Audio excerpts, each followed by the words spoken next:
تو ناظرین، میں اپنی کہانی ریپیٹ کرتا ہوں. جب میں 9 یا 10 سال کا تھا، میں گھر میں شاید اس سے بھی کم، تو میری مدر کو بہت شوق تھا کہ میں قرأت سے تلاوت کر سکوں. ہمارے نانا جو انگلش کے ایم اے تھے، ان کو بھی بڑی اچھی عربی آتی تھی پڑھنی اور پڑھانی. انہوں نے بھی مجھے پڑھانے کی کوشش کی، اور اس کے بعد پھر ایک قاری کو ہمارے گھر پہ بلایا گیا جو ہر روز آیا کرتا تھا. اب آپ ذرا دیکھیے اس کے پیچھے جو پیڈاگوجی یا اس کے پیچھے جو مسائل ہیں، سمجھنے، سمجھانے، یاد کرنے اور اس مقصد کو حاصل کرنے کے لیے وہ کیا کیا تھے، اور میرا کیا ری ایکشن تھا. میں ایک ایسی زبان پڑھ رہا تھا جو مجھے نہیں آتی تھی، اور وہ جب مجھے سکھانے کی کوشش کرتے تھے تو اس کو میں اپنے ساتھ کنیکٹ نہیں کر سکتا تھا، چونکہ وہ میری زبان نہیں تھی، اور وہ اس کا مطلب بھی نہیں بتاتے تھے.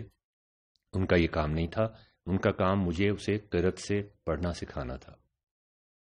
تو میرے لیے ان کے ساتھ آدھا گھنٹہ یا گھنٹہ بیٹھنا ناممکن ہو جاتا تھا.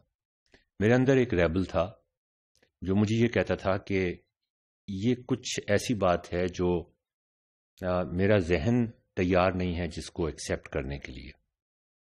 میرے ذہن کا جو پیڈاگوجیکل ڈیزائن تھا، میرے ذہن کا جو پورا ڈیزائن تھا، وہ اس کو ریزسٹ کرنے کی کوشش کرتا تھا.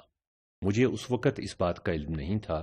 اس وقت تو مجھے الجھن ہوتی تھی، مجھے فرسٹریشن ہوتی تھی، مجھ سے بے صبری کا اظہار ہوتا تھا، اور کسی طرح میں چاہتا تھا میں وہاں سے بھاگ جاؤں. پھر وہ ان کی طبیعت کچھ خراب ہو گئی، کافی عمر کے تھے، تو ان کا بیٹے نے آنا شروع کر دیا. ان کے ساتھ میرے تعلقات کچھ دوستانہ سے ہو گئے. تو اب میں ان کے ساتھ گپ شپ لگا لیتا تھا تھوڑی دیر کے لیے، اور ایک بریک ہو جاتی تھی. اور جو میرے ذہن پہ بوجھ ہوتا تھا، مجھے ایسا لگتا تھا کہ میرا ذہن کوئی ایسا کام کر رہا ہے جس کے لیے وہ بنایا نہیں گیا، اور وہ تھک جاتا ہے اس میں، اور وہ نہیں کر پا رہا. تو پھر میں ان کے ساتھ کوئی بات چیت کر لیتا تھا، کوئی اور بات کر لیتا تھا، جس سے میرا ذہن دوبارہ فریش ہو جاتا تھا. مجھے یاد ہے کہ وہ میرے بہت تکلیف دہ دن تھے، اور وہ وقت بہت مشکل سے گزرتا تھا. اس کے بعد جب میری مدر نے دیکھا کہ میں یہ کام کرتے ہوئے مجھے بہت تکلیف ہو رہی ہے، تو انہوں نے مجھے وہاں سے اٹھا لیا، اور وہ کام میرے نانا نے شروع کر دیا.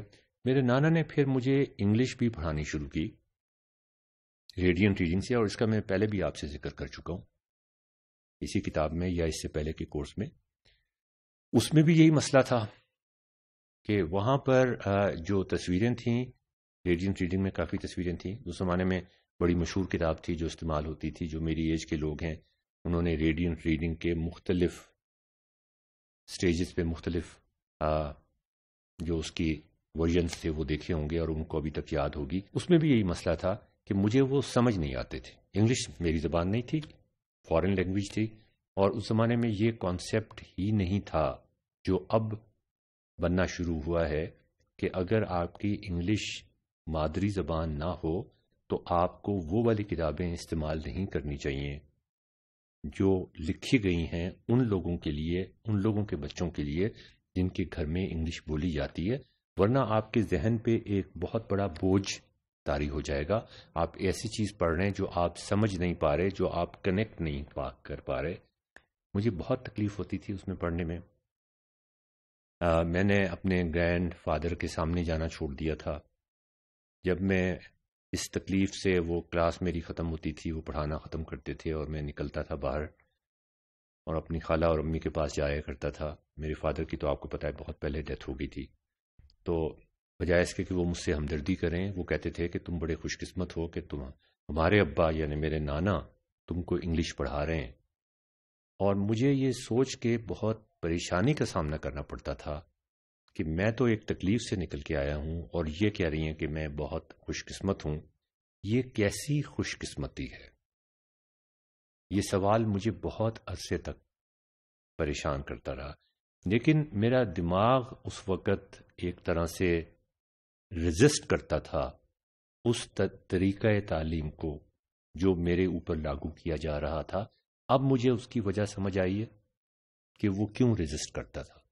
میرا دماغ اس طرح کا بنایا گیا ہے، ہمارے خدا نے ہمارا دماغ اس طرح سے بنایا ہے کہ اگر آپ اس کو کوئی ایسی چیز پڑھانے کی کوشش کریں گے جس کو وہ اپنے ساتھ ریلیٹ نہیں کر سکتا، یہ پیڈاگوجی کی جتنی تھیوریز ہم نے پڑھی ہیں، ریسنٹ بھی اور پرانی بھی، وہ سب یہی بتاتی ہیں کہ اگر آپ کسی بھی بچے کو یا بڑے کو یا بوڑھے کو کچھ ایسی باتیں بتانے کی کوشش کریں گے جو وہ اپنے ایکسپیرینسز کے ساتھ ریلیٹ نہیں کر سکتا، تو اس کو بہت پریشانی، اس کو بہت کیا کہنا چاہیے،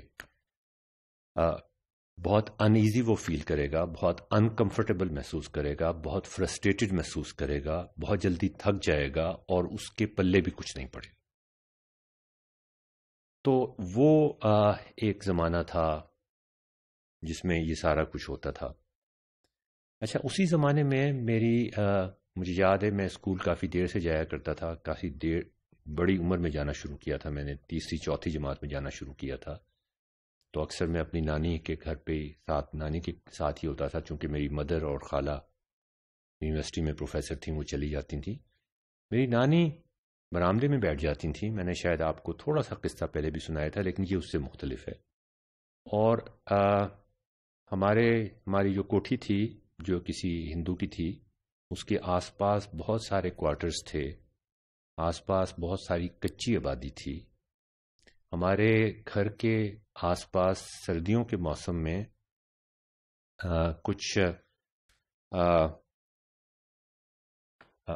کچھ وہ لوگ جو ہجرت کر کے آتے ہیں پہاڑوں پر سے، جو اپنے آپ کو جپسی کہتے ہیں، وہ آ کے بس جایا کرتے تھے۔ تو ان کی بہت ساری لڑکیاں ہمارے گھر آ جایا کرتی تھیں، کوارٹرز میں رہنے والی بہت ساری لڑکیاں ہمارے گھر آ جایا کرتی تھیں، اور ہماری نانی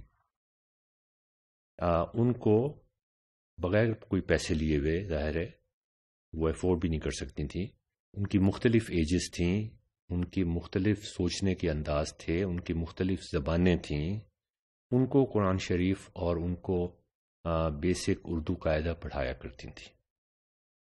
اچھا، اب مجھے یہ بڑا عجیب لگتا تھا کہ وہ لڑکیاں جو میرے خیال میں مجھ سے کم انٹیلیجنٹ تھیں، وہ کچھ عرصے کے بعد ٹھیک ٹھاک پڑھنا شروع کر دیتی تھیں۔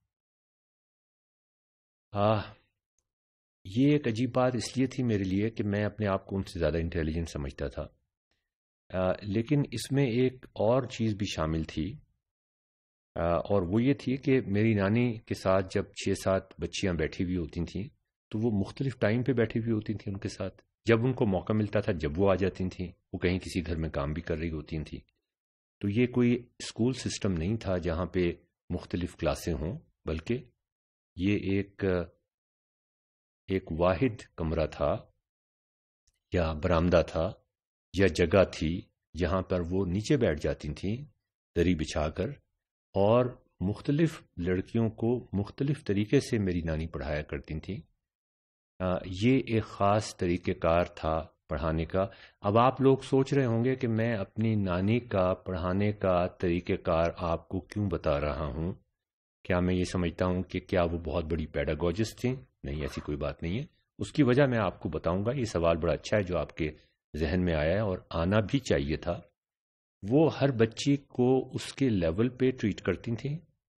کسی بچی کو بنیادی جوڑ توڑ نہیں آتا عربی کا تو وہ اس پہ توجہ دیتی تھیں۔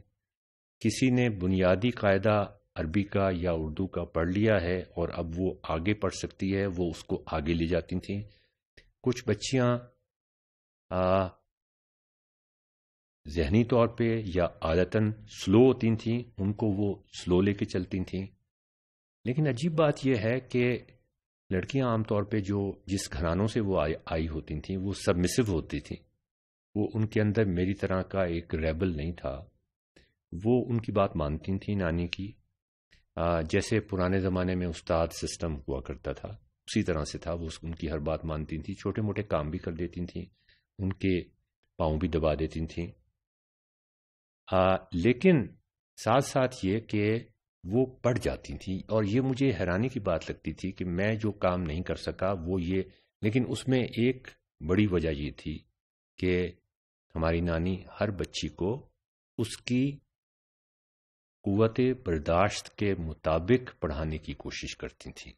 وہ یہ نہیں کرتی تھیں کہ سب بچوں کو بٹھا کے، جن میں بہت ڈائیورسٹی تھی، ایج کی بھی ڈائیورسٹی تھی، سمجھنے کی بھی ڈائیورسٹی تھی، پرائر نالج کی بھی ڈائیورسٹی تھی، وہ یہ نہیں کرتی تھیں کہ ایک لیکچر ان کو دے دیں، پھر دوسرے دن ایک اور لیکچر ان کو دے دیں، پھر تیسرے دن ایک اور لیکچر ان کو دے دیں، اور اس کے بعد ان کا امتحان لے لیں۔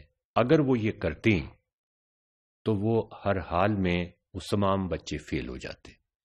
میری نانی جو طریقہ کار استعمال کرتی تھیں اس کو ماڈرن زبان میں، اس کو آج کل کی پیڈاگوجی کی زبان میں، سائنس آف لرننگ کی زبان میں فارمیٹیو اسیسمنٹ کہا جاتا ہے، کہ اس بچے کی غلطی کا اسی وقت اس کو احساس دلا کے اسے کریکٹ کر دو، اور اس پہ اتنا ہی بوجھ ڈالو جتنا کہ وہ اس وقت اٹھا سکتا ہے۔ اگر میری نانی، جیسا کہ میں نے آپ کو ابھی بتایا، لیکچر دینا شروع کرتی اور کئی مہینوں کے لیکچر کے بعد امتحان لینا شروع کرتی ان کا، تو وہ سب فیل ہو جاتے۔ اس کو سمیٹو اسیسمنٹ کہا جاتا ہے۔ تو یہ مجھے بعد میں پتا چلا کہ وہ ایک بہت ماڈرن طریقہ، قدیم زمانے میں، پرانے زمانے میں جو مدرسوں میں رائج تھا، کہ ایک استاد کے ساتھ 2 یا 3 بچے بیٹھے ہوئے ہوتے ہیں، اور وہ استاد ان کو ان کی حیثیت کے مطابق، ان کی قابلیت کے مطابق ان کو پڑھانے کی کوشش کر رہا ہے۔ ایک بہت ماڈرن طریقہ استعمال کیا جاتا تھا، لیکن وہ ہوتا ایک قدیم زمانے میں تھا۔ یہ میری کہانی بچپن کی کہانی ہے۔ اس کے بعد پھر میں آپ کو اپنی کہانی کے دوسرے حصے میں لے چلتا ہوں۔ اس کہانی کا بھی فارمیٹیو اسیسمنٹ اور سمیٹیو اسیسمنٹ سے بہت گہرا تعلق ہے۔ کس طرح سے تعلق ہے وہ آپ خود ہی جج کرنے کی کوشش کریں گے، لیکن ایک بریک کے بعد۔